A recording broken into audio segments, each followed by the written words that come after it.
మన inner peace YouTube ఛానల్లో అతీష ప్రజ్ఞావేదం సెషన్స్లో ఈరోజు ఎపిసోడ్కి మీ అందరికీ స్వాగతం అండి.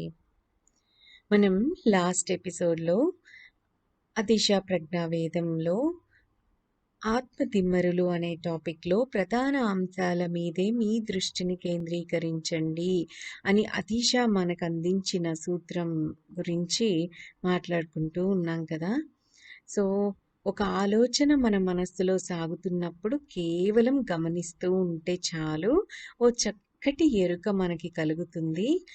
ఆలోచన అక్కడుంటుంది, మనం ఇక్కడుంటాము. ఆలోచనకు మనకు మధ్య ఏ వారధి ఉండదు. ఆలోచనను మనం గమనించకుండా ఉంటే ఏమవుతుంది? ఆ ఆలోచనతోనే మనం కలిసిపోతాము, మనమే ఆ ఆలోచనగా అయిపోతాము. సో గమనించి చూడటం నేర్చుకోవాలి. అప్పుడు ఆ ఆలోచనగా మనం ఉండము. గమనించడం ఎలాగో మనకు తెలియదు కాబట్టే మనసు మనల్ని ఆ ఆలోచనతో బంధించేస్తుంది. గమనించడాన్ని మనం నేర్చుకోవాలి అని తెలుసుకున్నాం కదా.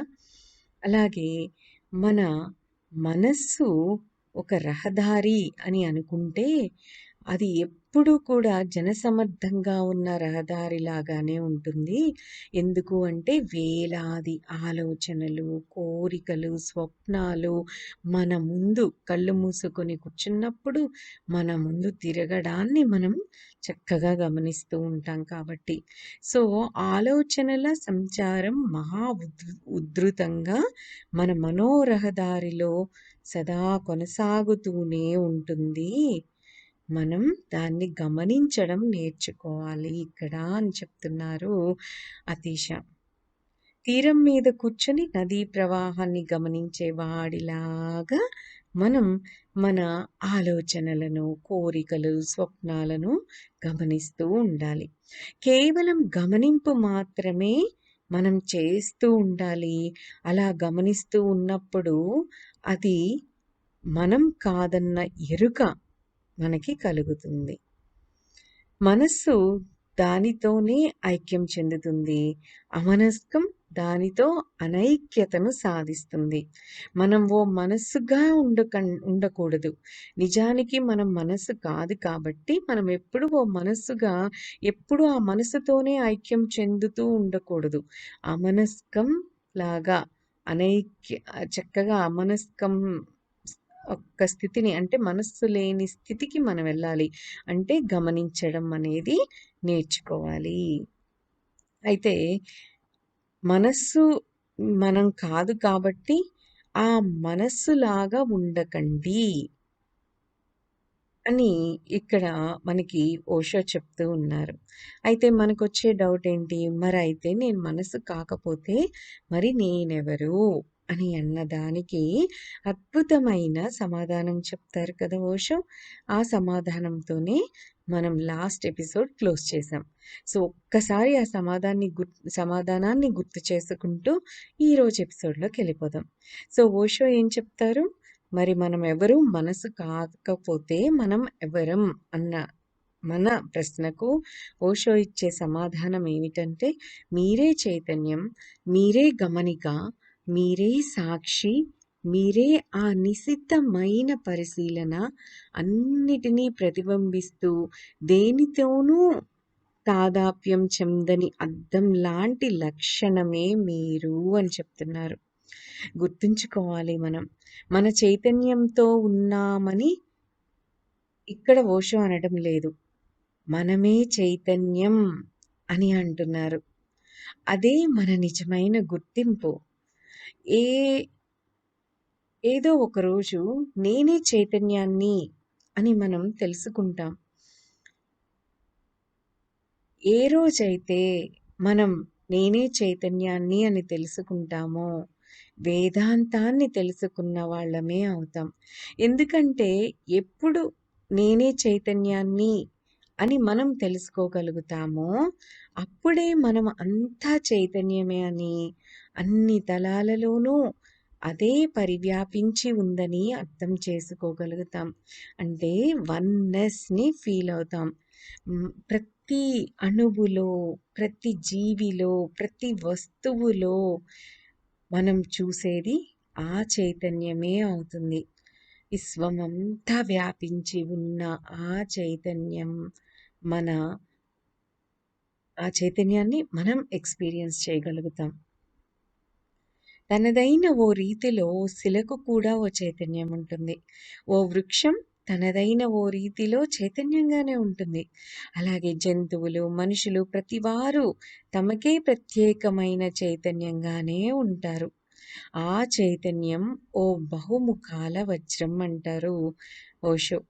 ఏ రోజు మనకు నేనే చైతన్యాన్ని అని తెలుస్తుందో, యావత్ విశ్వ సత్యాన్ని తెలుసుకున్న వాళ్ళమే అవుతాం. లక్ష్యాన్ని అందుకున్న వాళ్ళమే అవుతాం. అయితే నేనే చైతన్యాన్ని అని తెలుసుకోవాలంటే దానికి ఎంతో పట్టుదలతో సాధన చేసి తీరాలి. మనిషి నిన్ను నువ్వు తెలుసుకో అని సోక్రటీస్ చెబుతూ ఉండేవారు కదా! బుద్ధుళ్ళందరి బోధన కూడా ఇదే. ఏమిటది? నిన్ను నీవు తెలుసుకో అని. మనల్ని మనమెలా తెలుసుకుంటాం అనుకుంటున్నారా? మనస్సు మహాప్రబలంగా ఉండి మహానాదాన్ని చేస్తూ ఉన్నప్పుడు, ఓ పెద్ద గోలను సృష్టిస్తూ ఉన్నప్పుడు మనలో మనలోని అతి నెమ్మదిగా వినిపించే ఒక అంతర్వాణిని ఎప్పటికీ మనం వినలేము. మన మనస్సుతో మనకున్న తాదాప్యాన్ని మనం వదిలేయాలి. మనస్సుతో మనకున్న రిలేషన్‌ని మనం విసర్జించేయాలి. మనస్సు నుండి మనం వినిర్ముక్తులమవ్వాలి. మనస్సుతో అనైక్యతను మనం సాధించాలి. జార్జ్ గుర్జీఫ్ ఏమంటారు అంటే, నా యావత్ బోధనను ఒకే మాటకు సంక్షిప్తీకరించవచ్చు. ఆ మాటే అనైక్యత అని అంటారు. అంటే ఏంటి దానర్థం? ఆయన చెప్పే బోధనలన్నిటినీ ఒక సింగిల్ వర్డ్‌తో డిఫైన్ చేయొచ్చు. ఆ వర్డ్ ఏంటి? అనైక్యత అని అంటున్నారు. గుర్జీఫ్ బోధనలను మాత్రమే కాదు, గురువులందరి బోధనలను ఈ ఒక్క మాటతోనే మనం ఎక్స్‌ప్లెయిన్ చేసేయొచ్చు. అనైక్యత అంటే మనస్సుతో ఐక్యతతో ఉండకండి అని అర్థం కదా! సో, అతీష బోధనకు కూడా అర్థం ఇదే కదా! ఆయన ఏమంటున్నారు అతీష? ప్రధాన అంశాల మీదే మీ దృష్టిని కేంద్రీకరించండి. అంటే మనస్సుతో ఐక్యతతో ఉండకూడదు అని. సో, ప్రధాన అంశాల మీదే ఎరుకతో మన దృష్టిని కేంద్రీకరించాలి. మనస్సుతో ఐక్యత పొందకుండా అంటే అనైక్యత అనే స్థితిని మనం ఎక్స్‌పీరియన్స్ చేయాలి. సో, నిరంతరపు ఎరుకే, నిత్య జాగృతే మనం క్రమశిక్షణగా స్వీకరించాలి. సో, ఎప్పుడు ఎరుకగా ఉండటాన్ని మనం ప్రాక్టీస్ చేయాలి. శ్రద్ధగా, పట్టుదలతో ప్రాక్టీస్ చేయాలి. అలా ఉన్నప్పుడు మనం మన మనస్సు నుండి వేరుగా ఉంటాం. ఆ మనస్సు నుండి ఒక్క క్షణం మనం వేరైతే మనకి ఫస్ట్ స్టేజ్ ఆఫ్ సటోరి స్థితి వచ్చినట్టే. అంటే సమాధి స్థితి మనకు సిద్ధించినట్టే. రెండవసారి ఈ సటోరి స్థితి, సమాధి స్థితి మనకు కలిగినప్పుడు మన మనస్సుతో సంబంధాన్ని ఎప్పుడు కావాలంటే అప్పుడు మనం బ్రేక్ చేసేయొచ్చు. అలాంటి సమర్థత మనకి కలుగుతుంది. అలాగే థర్డ్ టైమ్ మనకి ఈ సటోరి స్థితి అంటే సమాధి స్థితి అనేది ఆకస్మికంగా, యాదృచ్ఛికంగా జరిగిపోతుందట. సో, ధ్యానం చేస్తూ, గమనిస్తూ ఉంటే ఓ రోజున ఆ సాధన చేస్తూ ఉంటే ఓ రోజున మనకి ఈ రకరకాల సమాధి స్థితులు సంభవిస్తూ ఉంటాయి. అది కూడా all of a sudden. So, చీకటిలో తడుముకుంటూ మనమే నడుస్తూ ఉంటాం. అనుకోకుండా హఠాత్తుగా మనం తెరవాల్సిన తలుపుని మనం గుద్దుకుంటాం. ఇదే మొదటి సమాధి స్థితి అన్నమాట. సో, రెండోసారి మన సమాధి స్థితిలో ఆ తలుపు ఎక్కడ ఉంటుందో మనకు బాగా తెలిసే ఉంటుంది. ఎప్పుడు కోరుకుంటే అప్పుడు మనం ఆ తలుపును సమీపించవచ్చనమాట. మనం ఇష్టం వచ్చినప్పుడు. మహా రద్దీగా ఉన్న దుకాణ సముదాయాల్లో ఉన్నా సరే, అన్ని వైపుల నుంచి ఎంతో గోల మనకి వినిపిస్తున్నా సరే, ఆ ద్వారాన్ని, ఆ తలుపుని మనం చక్కగా సమీపించవచ్చు. వెంటనే అలా సమీపించిన వెంటనే ఏమవుతుంది? మన మనస్సు నుండి ఛేదింపబడి దూరమైపోగలుగుతూ ఉంటామనమాట. ఇది రెండవ సటోరీ స్థితి లేదా రెండవ సమాధి స్థితి. సో, మొదటి సమాధి స్థితి అంటే అనుకోకుండా హఠాత్తుగా మనం తెరవవలసిన తలుపునే మనం వెళ్లి గుద్దుకుంటామనమాట. అలా ఉంటుంది మనకి మొదటిసారిగా ఆ సమాధి స్థితి వచ్చినప్పుడు. రెండవసారి సమాధి స్థితి వచ్చినప్పుడు ఆ తలుపు ఎక్కడ ఉందో, మనం తెరవవలసిన తలుపు ఎక్కడ ఉందో మనకి తెలుసు. ఎప్పుడు కావాలంటే అప్పుడు మనం ఆ తలుపు దగ్గరికి వెళ్లి తలుపు తెరవచ్చు. సో, ఆహ్, అంటే మనకిష్టమొచ్చినప్పుడు మహా రద్దీగా ఉన్న రోడ్స్ మీద గానీ, అన్ని వైపుల నుంచి ఎంత గోల వినిపిస్తున్నా సరే, మనం తలుచుకున్నప్పుడు, మనం ఎలా అయితే ఆ తలుపు దగ్గరికి చేరుకోగలమో, అదే విధంగా మన మనస్సు నుండి మనం ఛేదించబడి దూరమైపోగలుగుతామనమాట. ఇక మూడవ సమాధి స్థితి, మూడవ సటోరీ ఏమిటి అంటే, మన మనస్సుతో పూర్తిగా వినర్ముక్తులైపోయినప్పుడు ఈ స్థితి కలుగుతుందనమాట. అంటే మొదటిసారేమో అనుకోకుండా ఆ స్థితిని చేరుకుంటాం. రెండోసారి మనకెప్పుడు కావాలంటే అప్పుడు ఆ ఆలోచన రహిత స్థితి, థాట్‌లెస్ స్టేట్‌కి మనం ఎళ్ళిపోగలం. సో, అది రెండవ స్టేట్. మూడవ సమాధి స్థితి లేదా సటోరీ అంటే ఏమిటి అంటే, మనస్సుతో పూర్తిగా మనం వినర్ముక్తులమైపోతామనమాట. మనస్సుతో మనం కలవాలని అనుకున్నా కూడా కలవలేని పరిస్థితి అక్కడ ఉంటుంది. సో, ఆ మనస్సును ఓ యంత్రంలాగా మనం వినియోగించుకోవచ్చు. ఆ యంత్రంతో భిన్నంగా మనముంటాం. మనం గాఢ నిద్రలో సైతం ఆ యంత్రంతో అభిన్నంగా మనం ఉండలేం. సో, ఇలా 3 సటోరీ స్థితులు అంటే 3 సమాధి స్థితులు అన్నమాట. మొదటిదేమో అనుకోకుండా సటోరీ తలుపును గుద్దుకోవడం, ఢీకొనడం. రెండవది మరింత సాలోచనతో పూనికగా మనకెప్పుడు కావాలంటే అప్పుడు ఆ అద్భుతమైన సమాధి స్థితిని అందుకోవడం. సూటిగా ఆ ద్వారాన్ని సమీపించగలడం అన్నమాట. మనకి తెలుసు ఆ ద్వారం ఎక్కడుంటుంది అన్నది. సో, స్ట్రెయిట్‌గా అక్కడికెళ్ళిపోతాం. ఆ స్థితిని మనకెప్పుడు కావాలంటే అప్పుడు అక్కడికి వెళ్ళిపోతాం. ఆ స్థితిని మనం పొందుతాం. మూడవది అత్యంత గాఢంగా ఆ ద్వారంతో అనుసంధింపబడే శృతిని సాధించుకొని ఎప్పటికీ దాన్ని దృష్టి పదంలో నుంచి తప్పిపోనీయకుండా ఉంచుకోగలడం. ఆ ద్వారం అక్కడే శాశ్వతంగా మన కోసం తెరుచుకునే ఉండే స్థితి. జపాన్ దేశస్థులు ఈ స్థితిని సటోరీ అని అంటే, భారతీయులు దీన్నే సమాధి స్థితి అంటారు. ఆంగ్లేయులేమో దీన్ని ఎక్స్‌టసిస్ సారీ ఎక్స్‌టసీ అని అనువదించుకున్నారు. ఎంతో అందమైన మాట ఆ ఎక్స్‌టసీ అనేది. దాని అర్థం పారవస్యం అని. సో, ఈ అనువాదం జరిగినప్పటికీ యథాతథంగా ఆ ఎక్స్‌టసీకి అనే మాటకు అర్థం ఏమిటి అంటే బయట ఉండటం అని. ఎక్స్‌టసీ అంటే తప్పుకొని బయటే నిలబడటం అని. మనస్సు నుంచి తప్పుకొని బయట నిలబడటం అని అసలర్థమనమాట.